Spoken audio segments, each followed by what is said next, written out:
નમસ્કાર, border news કચ્છમાં આપનું સ્વાગત છે.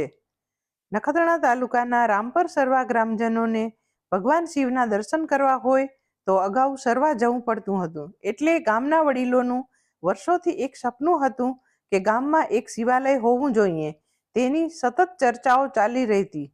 અંતે શિવાલય નિર્માણ કરવાનું નક્કી થતાં ગામના વડીલોએ સરસ આયોજન કરી ગામમાં આવેલા રામ સરોવરના કાંઠે નૂતન શિવ મંદિરનું નિર્માણ કરવું એવું નક્કી થયું અને આ વિચારમાંથી શ્રી રામેશ્વર મહાદેવ મંદિર નિર્માણ થયું અને 2016માં તેનો પ્રાણ પ્રતિષ્ઠા મહોત્સવ ધામધૂમથી ઉજવાયો.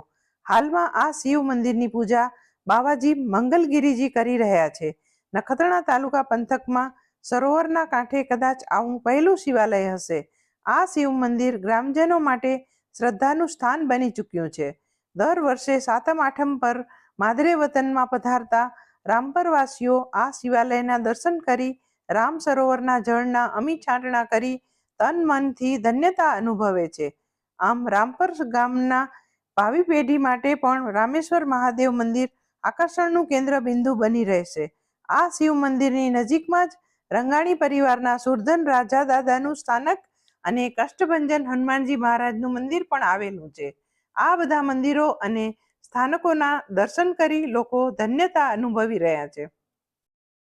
આ વિડીયો લાઈક કરવા અને શેર કરવા વિનંતી છે. જો તમે હજુ સુધી આ ચેનલ સબસ્ક્રાઇબ ન કરી હોય તો આ ચેનલને સબસ્ક્રાઇબ કરી બેલ આઇકોન દબાવવા વિનંતી છે. હવે ઉતરેલો ચાલુ નથી.